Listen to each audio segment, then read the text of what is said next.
Hi there. Thanks for joining me today. I've been talking to a number of pastors recently who have started having in-person church gatherings in their buildings again. And I think for many it's been a rather depressing experience, with something between 20 and 60% of their people coming to the meetings and then being criticized for their stance on mask wearing. It's really why I personally am in no hurry to be meeting again in a building while we can still meet outside. But what I've been wondering is, what if we're not meant to have packed Sunday meetings, where hundreds of people might gather in a building? What if that were now a thing of the past? What if the post-pandemic church is meant to look different? Maybe structured differently, to become more effective in making disciples and reaching our society. More dynamic, more fruitful. We've become so accustomed in the West to having a certain kind of church liturgy, where for many of us it means going to a meeting for about an hour and a half on a Sunday morning, where we'll sing some songs, have some notices, and we'll hear a sermon while our children go to their children's ministry, all of which we expect to be done excellently and often by paid professionals. And if we're really committed, we may even go to a midweek Bible study or community group.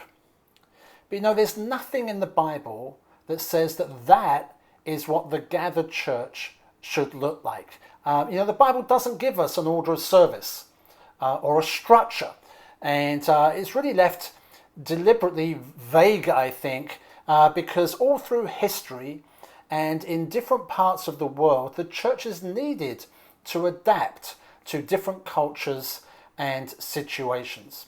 And whenever God has done a new thing, it's needed new forms, new wineskins to contain the new wine that God has poured out. And so, with all the recent shaking up and the disruption of our lives and of our world, it's really made me wonder, is this a God-given opportunity to reimagine church? Is this a God-given opportunity to reimagine church? And the strange thing is, I'm not really hearing any other churches asking that question. The question always seems to be, how soon can we get back to what we had? But personally, I don't think what we had was necessarily that effective. Certainly not in terms of making disciples or making a difference in society. Certainly not in comparison to what we see in the Bible in the early church. When we look at the book of Acts, we see that the church, they gathered regularly, but they soon became restricted to meeting in people's homes, the only places that were available to them. And it would have meant meeting with smaller numbers of people, probably no more than 50 people, and in different locations. And yet, we're told that they devoted themselves to 4 basic things. They devoted themselves to the teaching that they were being given. They devoted themselves to the fellowship, to one another, to their common life together. And that meant maybe sharing what you had with others who were in need. They devoted themselves to the breaking of bread, making Jesus central to their lives and community.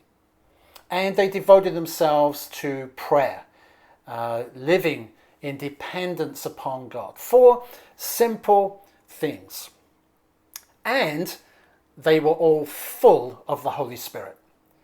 They were a thoroughly charismatic church, as I heard someone say recently. Charismatic in the true sense of the word.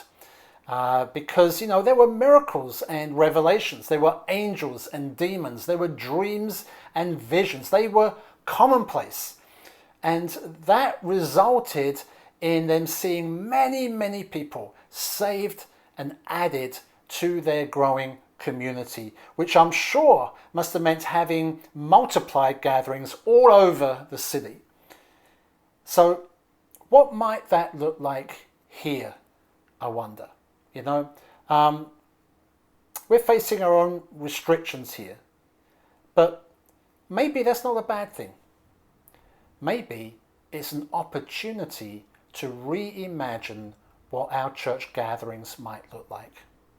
So can I ask you to be praying this week for God's leading in this? And also that we might be flexible enough as a church to become the kind of church that God needs us to be in these days. I'll probably say a bit more about this next week.